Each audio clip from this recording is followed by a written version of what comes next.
अब चलते हैं न्यूमेरिकल नंबर 9 की तरफ, जिसमें हमारे पास अगेन एक इलास्टिक कोलिजन की एग्जांपल दी गई है, कंडीशन दी गई है, जिससे हम लोगों ने फाइनल वेलोसिटीज को प्रूव करना है। आइए चलते हैं कंडीशन की तरफ। Two blocks of mass 2.0 kg and 0.50 kg are attached at the two ends of a compressed spring. दो ब्लॉक्स अटैच्ड हैं। इलास्टिक पोटेंशियल एनर्जी जो स्टोर होगी स्प्रिंग के अंदर वो है 10 जॉल। हम लोगों ने फाइंड करना है वेलोसिटीज ऑफ द ब्लॉक्स अगर स्प्रिंग जो है वो अपनी तमाम एनर्जी रिलीज कर देता है टूवर्ड्स द ब्लॉक। तो हम लोगों ने यहाँ पर वेलोसिटीज को फाइंड करना है। सबसे पहले गिवन वैल्यूज को लिखते हैं। गिवन में हमारे पास इनिशियल वेलोसिटी गिवन है ऑफ द फर्स्ट ब्लॉक, वो होगी हमारे पास v1i। फर्स्ट ब्लॉक के लिए 0। Initial velocity for the second block v2i, ये भी हमारे पास इनिशियल वेलोसिटीज दोनों की 0 है। Mass of the first block m1 is equal to 2 kg and mass of the second block m2 is equal to 0.5 kg। Further हमारे पास जो given है स्टूडेंट्स वो है potential energy stored in the spring. Potential energy stored in the spring कितनी है? 10 जॉल। Unknown values यानी कि जो फाइंड करना है स्टूडेंट्स वो क्या है हमारे पास? Final velocity of the first block v1f which is equal to question mark. और हम लोगों ने फाइंड करना है final velocity of the second block को विच इज v2f हम लोगों ने फाइंड करना है। फार्मूला जो यहाँ पर हम लोग यूज़ करेंगे स्टूडेंट्स वो है law of conservation of linear momentum. उसको लिखते हैं m1 v1i plus m2 v2i which is equal to m1 v1f plus m2 v2f।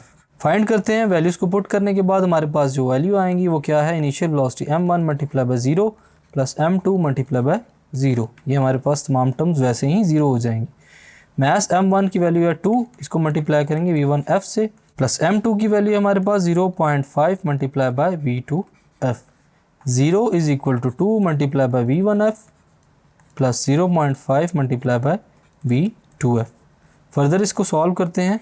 2 multiply by v1f एक साइड पे which is equal to minus 0.5 multiply by v2f को हम लोगों ने एक साइड पे कर दिया।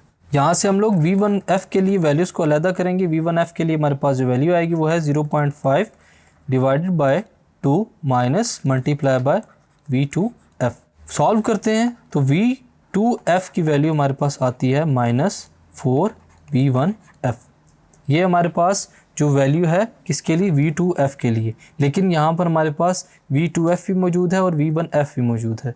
तो हम लोगों ने दूसरी कंडीशंस को कंसीडर करते हुए यहाँ पर वैल्यूज़ को यानी कि फाइनल वेलोसिटीज को प्रूव करना है। Now using law of conservation of energy. Law of conservation of energy को यूज़ करते हुए हम लोग क्या लिखेंगे students? Loss of potential energy is equal to gain in kinetic energy. कि जैसे जैसे हमारे पास पोटेंशियल एनर्जी लॉस होती है स्टूडेंट्स, काइनेटिक एनर्जी में गेन आता है। तो ये हमारे पास law of conservation of energy है। इसको लिखते हुए हम लोग यहाँ से प्रूव करेंगे पोटेंशियल एनर्जी की वैल्यू को। Potential energy is equal to 1/2 m1 v1f का स्क्वायर प्लस 1/2 m2 v2f का square.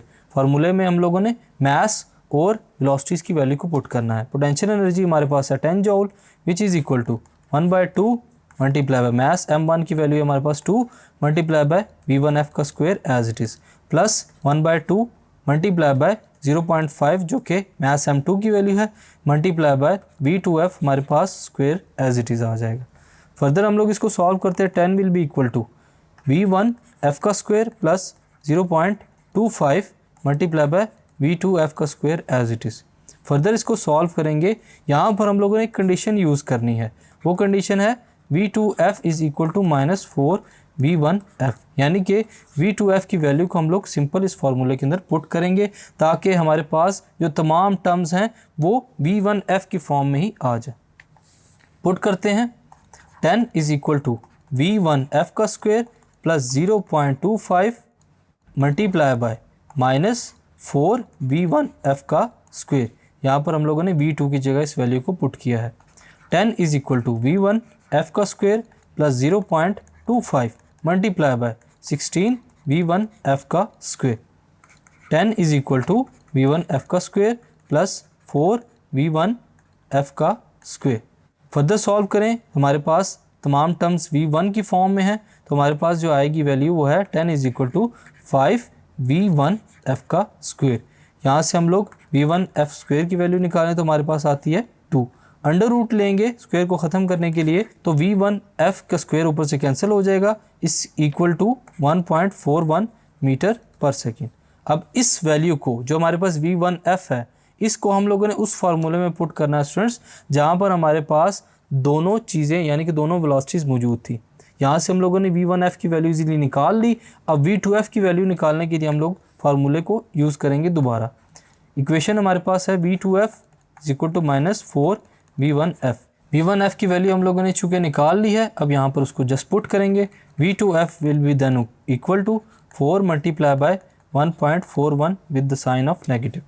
So v2f will be equal to -5.64 metre पर सेकेंड। सो स्टूडेंट्स इस न्यूमेरिकल प्रॉब्लम में हमें यही वेलोसिटी जो फाइनल वेलोसिटी है वो रिक्वायर्ड थी। Thank you.